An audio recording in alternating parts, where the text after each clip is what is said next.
Hello, algebra students. Mr. Lawrence here, and we are solving simple quadratics and cubic equations and inequalities. Now, I know this is kind of review. We've done this already. I've got to make sure you're really, really good at it. Okay, let me get a calligraphic pen, my calligraphy pen. Okay, remember, my goal is to get x alone. It's an equation or an inequality.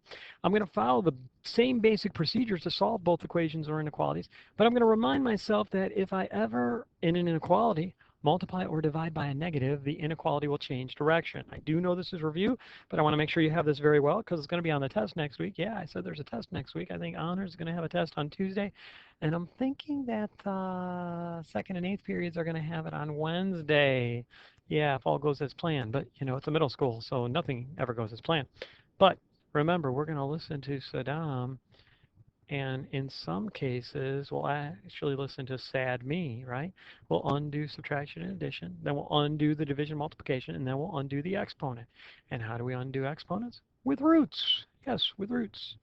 All right, now if the writing looks a little crazy, it's because I'm sitting in my van doing this because I got kicked out of the school because it was closed, but that's okay. So the writing surface is a little slanted, so I apologize. I'll do the best I can.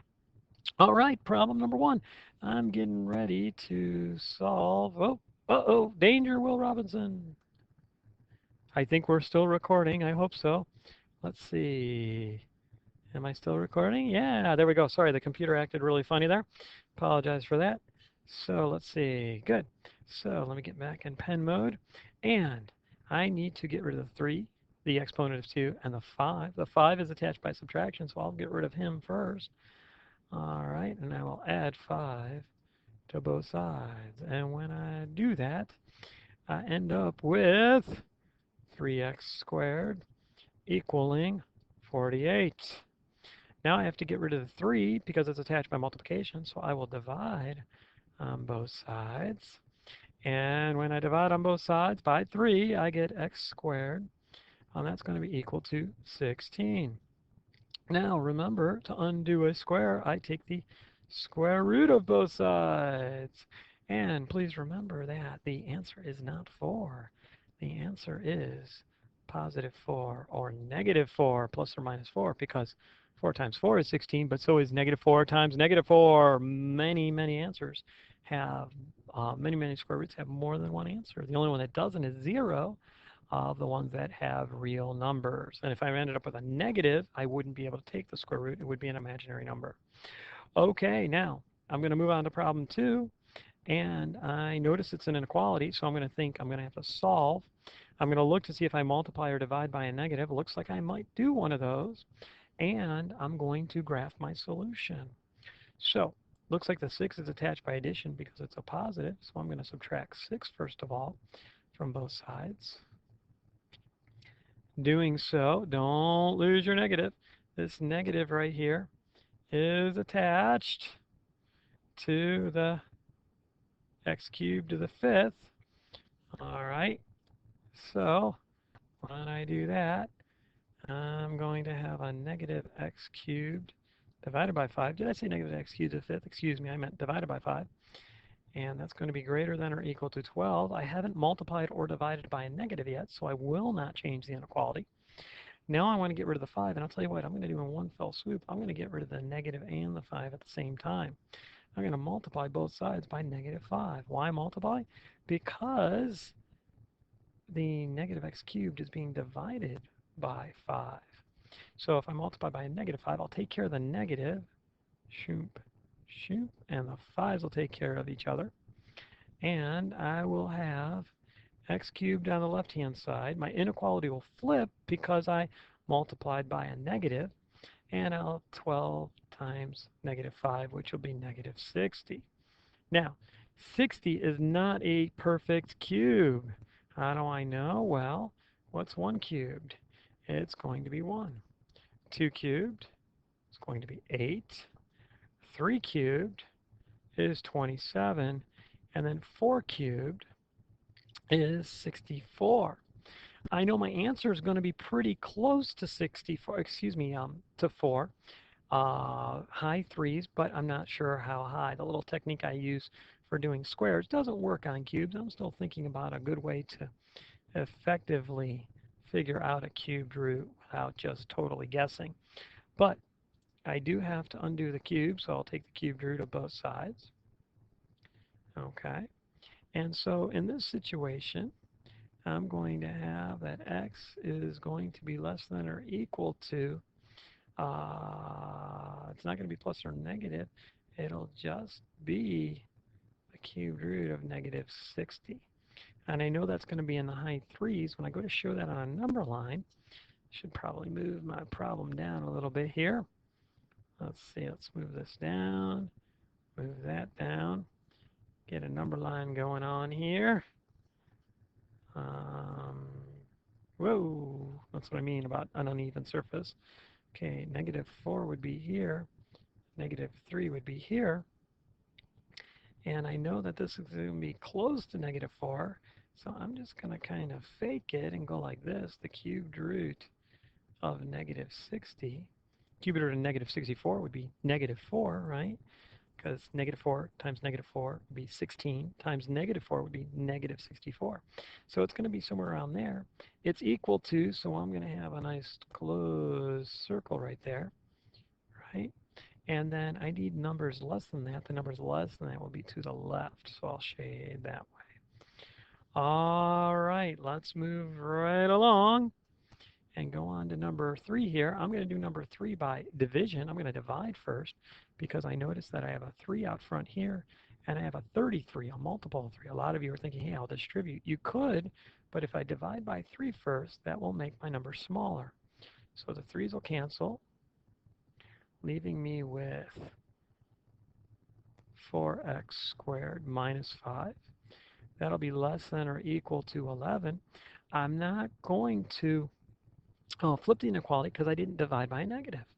So now I have a two-step inequality. I'll add 5 to both sides. Actually, a three-step, excuse me.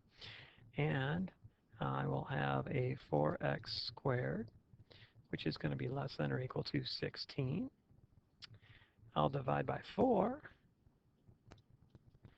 on both sides, giving me x squared less than or equal to 4. And to undo a square, I will take the root. So I'll take the square root of both sides. And I will get x is less than or equal to positive or negative 2. Now that's a weird one. I'm not going to go ahead and actually graph that because there's going to be some contradictory stuff in there. So we're not actually going to graph it in this situation, okay, with the square roots. All right, I'll make sure not to give you one like that you have to graph. Okay, let's go on to problem number 4. Looks like I got an inequality. It looks like I need to get rid of the 7 first. So I'll subtract 7 from both sides. And I'm going to get a negative 3x squared less than, what is that going to be, 36.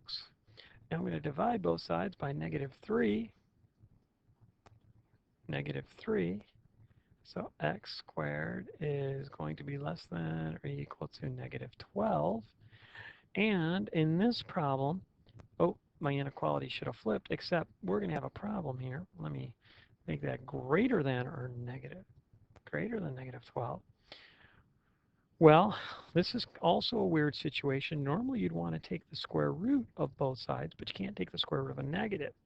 Your gut might be telling you that there's no solution, but wait a minute. Let's try something here. Let's take negative 1 and square it. I'm going to get 1, right?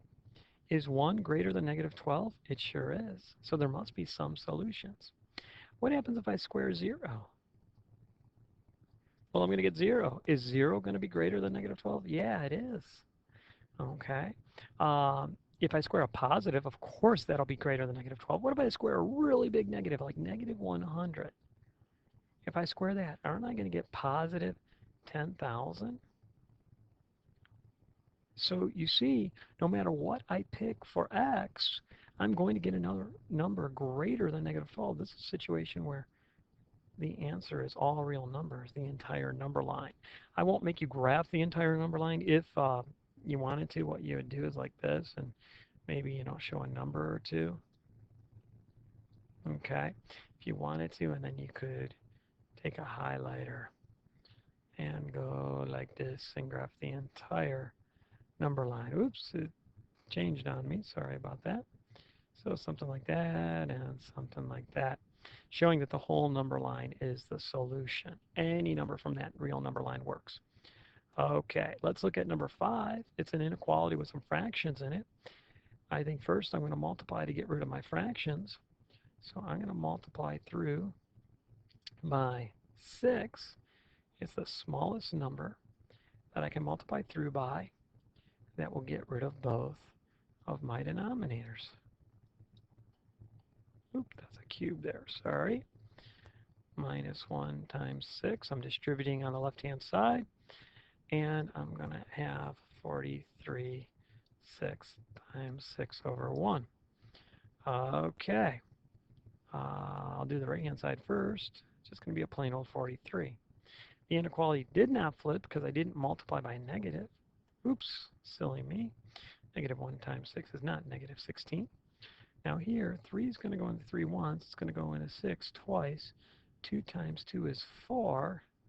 And then an x cubed is coming along for the ride. Okay. I'm going to add 6 to both sides. Add 6 to both sides. Ooh, this is going to be a weird one. I'm going to get a strange answer here. So I'm going to get 4x cubed is greater than 49. Okay. Now I'm going to divide by 4 and divide by 4. And I'm going to get x cubed, which is going to be greater than 49 fourths. Now, 49 fourths doesn't simplify, so I'm going to leave it as 49 fourths. Then I'm going to undo the cube by taking the cubed root. Okay? And for right now, all we're going to get is x, and it's going to be greater than the cubed root of 49 fourths. Okay? Very, very strange answer. Don't let that bother you. That's a good answer. That's what we're going to go with. Let me see. What is 49 fourths about the same as? Well, that's going to be about 10 and no 11, right? 12, 12 and a quarter. So it's about 12 and 1/4. Now I know the cubed root of 8 is 2 and the cubed root of 27 is 3. So the answer is going to be somewhere in the low to mid 2s. So if I wanted to on a number line, I could put 2 there. I got 3 there. I've got, what is it? The cubed root of 49 fourths, right? Okay. X has to be greater than that. It's going to be an open circle. And I need the numbers greater than, I shouldn't say circle, I should say point. So something like that. And, you know, there is no number times itself again that equals 49 fourths. The decimal that you get from your calculator when you divide 49 by 4 and then take the cube root is only an approximation. So I'm leaving in the exact answer. Okay? So let's look at one last example and then we'll wrap up this video. I have a situation where I have a negative in front of a quantity, so I'm going to distribute that negative. Did you hear that, Zach? Did you? A negative in front of a quantity means to distribute a negative 1. Yeah, 5x squared. That's going to equal 82 and 45 1/100. Then I'm going to add 10 to both sides. And when I do, I'm going to get 5x squared equal to 92 and 45 1/100. I'm going to divide by 5 on both sides, listening to sad me, right? Get rid of the multiplication. Get x squared, and now to be honest with you, I don't know what 92 and 45 hundredths divided by 5 is. I'm not lazy though, I can go ahead and figure it out. So hold on one second, what is it, 92? Oh, I'm not in draw mode. 92 and 45 1/100. And we're dividing by 5, so 5 is going to go in there once. And then we're going to subtract and get 42, so it'll go in there 8. So it's going to be 18 something, 40. Put my decimal point right above. Bring down the 2 after I subtract. 4 is going to come on down. And it's only going to be 4. And that'll be 20. And then I subtract and I get 4, 5. And 5 goes with 45, 49 times. 9 times, excuse me. So there is my decimal after I um, divide. So let me get back to the problem here. So I'm going to have x squared, which is going to be equal to 18 and 49 100ths. Now, that's pretty darn close to 18 and a half. Take the square root of both sides. So x is going to be equal to plus or minus the square root of 18 and 49 100ths. And then I'm going to go ahead and estimate that square root. I like the exact answer, but anyway, I know 16 is a perfect square. Now the square root of that is plus or minus 4. And I'm going to go all the way up to 25 to help me estimate. And this should be a review. We talked about this a couple weeks ago. Going to make sure we're good with this skill.